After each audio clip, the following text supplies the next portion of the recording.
கிச்சனில் இன்றைக்கி நம்ம பார்க்க போகிற ரெசிபி சிக்கன் டிக்கா பிரியாணி. எப்போவுமே ஒரே மாதிரியே பிரியாணி செய்யாமல் டிஃப்ரெண்ட்டாக பிரியாணி ட்ரை பண்ணணுன்னா கண்டிப்பாக இந்த பிரியாணியை ட்ரை பண்ணி பாருங்கள். வாங்க ரெசிபிக்குள்ளே போகலாம்.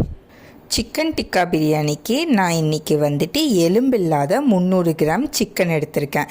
நீங்களும் போன்லெஸ் சிக்கனை யூஸ் பண்ணுங்கள், அப்போ தான் நல்லா வரும். ஃபஸ்ட்டு இந்த சிக்கனை ஒரு பவுலில் ட்ரான்ஸ்ஃபர் பண்ணிக்கலாம். இப்போது இதில் 1/2 ஸ்பூன் மிளகாய் தூள் சேர்த்துக்கிறேன். பாதி லெமன் ஜூஸ் புழிஞ்சு இதை நல்லா மிக்ஸ் பண்ணி வச்சிடலாம். சிக்கனை மிளகாய் தூள் கூடையும் லெமன் கூடையும் நல்லா பிசைஞ்சு வச்சாச்சு.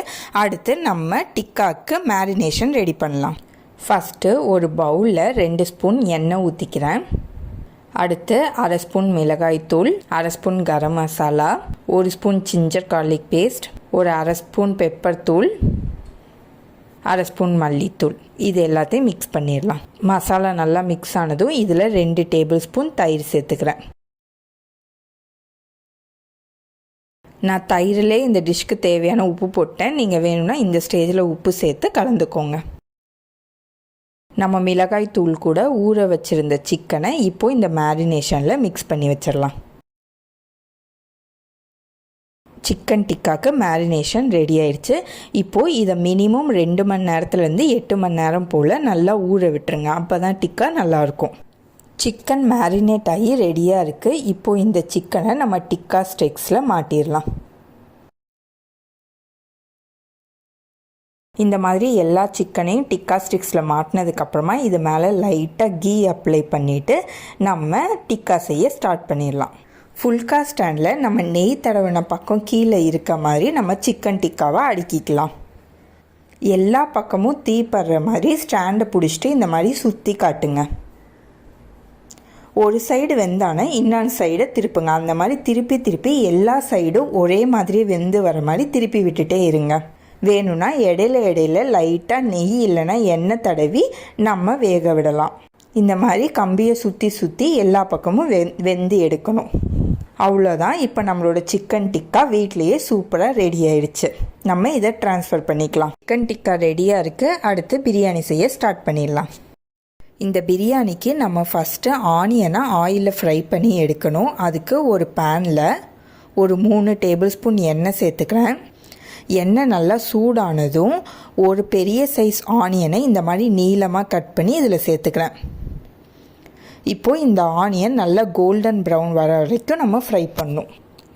ஆனியன் நல்லா பொரிஞ்சிருச்சு. இந்த டெக்ஸ்சருக்கு ஆனியன் வந்ததுக்கப்புறமா நம்ம இதை எடுத்து ஒரு பவுலில் ட்ரான்ஸ்ஃபர் பண்ணிடலாம்.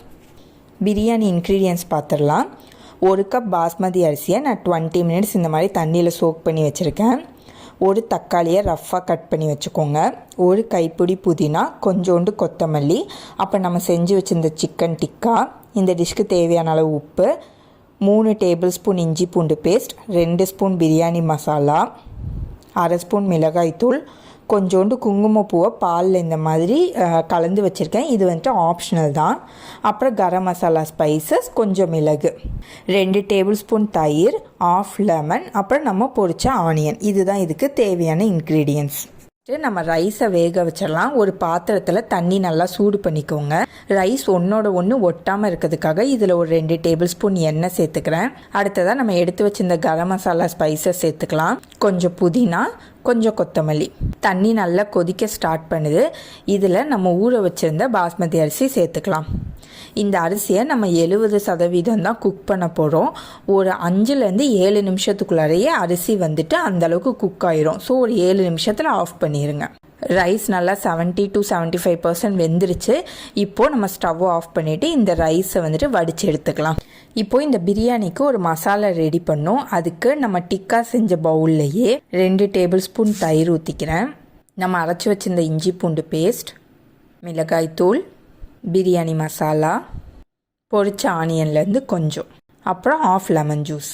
இது எல்லாத்தையுமே கலந்து வச்சிடலாம். அவ்வளோதான், பிரியாணி மசாலா ரெடி ஆயிடுச்சு.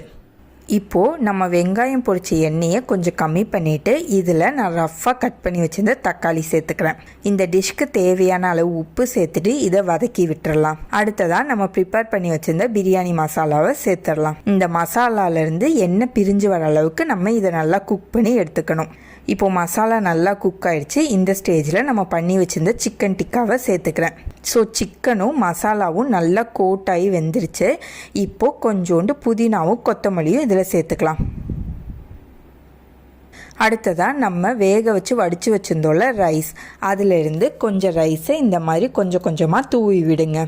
ஒரு லேயர் ரைஸ் போட்டதுக்கப்புறமா நம்ம பொரிச்சு வச்சுருந்தோம்ல ஆனியன், அது கொஞ்சம் சேர்த்துக்கிறேன்.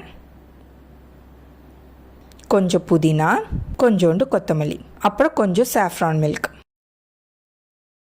இப்போது அடுத்த லேயர் ரைஸ் போடலாம். எல்லா ரைஸையும் இந்த மாதிரி போட்டுருங்க. இதை நல்லா சமப்படுத்தி விட்டுட்டு நம்ம பொரிச்சு வச்சுருந்தோம்ல ஆனியன், அது எல்லாத்தையுமே மேலே தூவிடலாம். கொஞ்சம் புதினா, கொஞ்சோண்டு கொத்தமல்லி, கடைசியாக மிச்சம் இருக்கிற அந்த குங்குமப்பூ பால் எல்லாத்தையும் ஊற்றிடுறேன். இப்போது இதை ஒரு தட்டு போட்டு மூடி மேலே ஒரு வெயிட் வச்சுக்கலாம். ஸ்டவ்வை ஃபுல் சிம் பண்ணிவிட்டு 15லேருந்து 20 நிமிஷம் இதை தம் போடுங்க. நான் இன்றைக்கி 20 நிமிஷம் தம் போடுறேன். 20 மினிட்ஸ் ஆயிடுச்சு. நான் ஸ்டவ்வை ஆஃப் பண்ணிவிட்டேன். இப்போ நம்ம பிரியாணியை ஓப்பன் பண்ணி பார்க்கலாம்.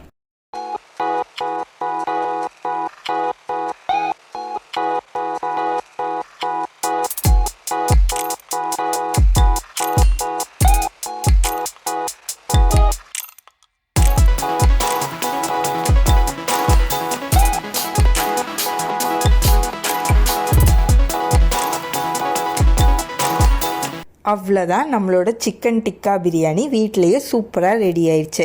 இதை நீங்களும் ட்ரை பண்ணி பார்த்துட்டு எப்படி இருந்துச்சுன்னு கமெண்ட்ஸில் சொல்லுங்கள். இந்த வீடியோ உங்களுக்கு பிடிச்சிருந்துச்சுன்னா ஒரு லைக் கொடுங்க. இந்த மாதிரி டிஃப்ரெண்ட்டான டேஸ்டியான ரெசிபிஸ் பார்க்குறதுக்கு மறக்காமல் தீஸ் கிச்சனை சப்ஸ்கிரைப் பண்ணிட்டு பெல் பட்டனை கிளிக் பண்ணிக்கோங்க.